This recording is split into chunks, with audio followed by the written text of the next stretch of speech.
What makes change happen for the better in women's lives? My name is Linda Lawson and I work at the Centre for Social Responsibility in Mining, and for the past 7 years my research and work in the resource sector has been guided by this question. Today I'd like to reflect in depth about the Sustainable Development Goals and how useful they are in guiding our response to this question, with particular reference to the resource sector.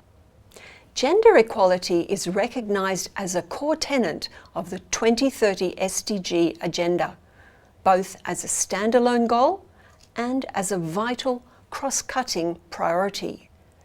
It recognises that gender inequality also crucially intersects and compounds with other institutional and demographic factors to disadvantage women and girls.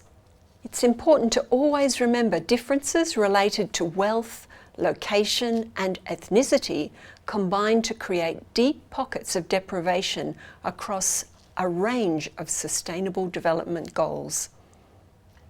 Let's begin by looking at the standalone goal related to gender equality, SDG5. That is, achieve gender equality and empower all women and girls. This is a massive goal, with weighty issues in every word. Think, for example, of empowerment, the concept of power. Power for whom? In which contexts? This certainly goes to the heart of institutional disadvantage. And what of the horrifying impacts of COVID-19 and what some have called the shadow pandemic of violence against women and girls? There are 14 key indicators of success which accompany SDG5. But do they go to the heart of women's empowerment and disempowerment? I've grouped them into roughly 3. 5.1 and 5.6, which are related to women's rights in law and also women's access to technology. 5.2 and 3 and 6.1 on women's power over the most intimate areas of their lives. 5.4 and 5C, women's work and political representation. Before the COVID-19 pandemic, a report by the United Nations suggested some modest progress in women's leadership and rights. But structural and institutional changes had not been achieved. This has left women and girls particularly vulnerable during the pandemic. In contexts where women are particularly deprived, going to school was protective for children and girls.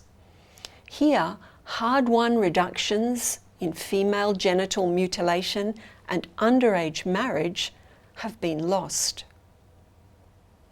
How can we find a way back out of this loss and capture and increase some degree of positive change in women and girls' lives? The UN Women's COVID-19 response urges that any recalibration of SDG funds to COVID-19 response, including any new funding mechanisms created, should include a minimum target requiring allocation of at least 30% of the total budget to gender equality or women's empowerment projects. Infrastructure projects and the resource sector can offer some ways forward for gender empowerment post-COVID. But mining does not have a good track record in relation to SDG5, according to a survey of 37 companies by the Responsible Mining Foundation published in 2020.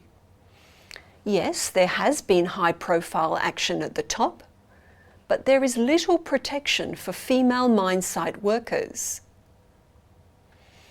The recruitment of women into operational roles is lagging, but it is these operational roles that will provide women with more lifelong opportunities for employment. Companies are also failing in making sure women can work comfortably, for example, providing suitable PPE and toilets and ensuring harassment is not tolerated. The communities that are impacted by the mine are not doing well in listening to the concerns of women or in understanding the cross-cutting disadvantage they face. Thorough assessment of gender impacts are rare. Tokenism cannot replace a good understanding of the dynamics surrounding women's roles in community and the barriers they face in participation in meetings, for example, like this one. Cross-cutting structural disadvantage can isolate women, meaning they don't feel confident to speak up. More educated, well-positioned women can thus dominate proceedings. This is also true in small-scale mining and is a particular danger when these mines are encouraged to formalise. How can we reimagine the SDGs during and post-COVID to empower women whose lives are touched by the extractive industries? How can the mining industry make change happen in women's lives? First, it is important to understand deeply the communities you're working in, for example, through a gender impact assessment and making sure good baseline data is collected. Secondly, local procurement can prioritise firms owned by women or who employ women. Adopting a gender-neutral policy can make things worse. You can set targets for female employment, as for example BHP has, but make sure these include operational roles and also work out how to keep female employees safe and comfortable at work. I encourage you to find examples where mining companies have used good evidence-based approaches.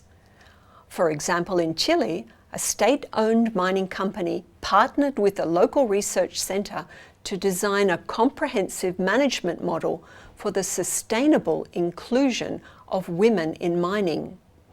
They designed an early warning alert to pick up the existence of such barriers and address them at an early stage in order to reduce the incidence of women dropping out of the mining workforce. Finally, we need to reimagine women's empowerment and bring a new lens to the SDGs and gender.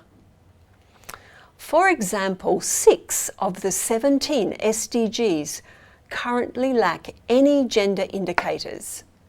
That is, in relation to water, energy, infrastructure and industrialisation, sustainable consumption and production patterns, oceans and management of forest. All these are related to resource extraction and all merit a new look at the way women can be empowered from work at this intersection of livelihoods and natural resources. They all need to include gender indicators. Let me finish with one example. SDG 14 is conserve and sustainably use the oceans, seas and marine resources for sustainable development. Currently, this SDG has 10 indicators, but no reference to gender. Think about this. A mining company is constructing a port to export its product, and the livelihood of small-scale fishers, octopus and seaweed gleaners are impacted. Gender equity is vital in sustaining inclusive and enduring community-based, small-scale fisheries management. Working with women such as this seaweed collector can be transformative for women and the community. To conclude, I'd like to ask you, what makes change happen for the better in women's lives in your area of responsibility? Thank you.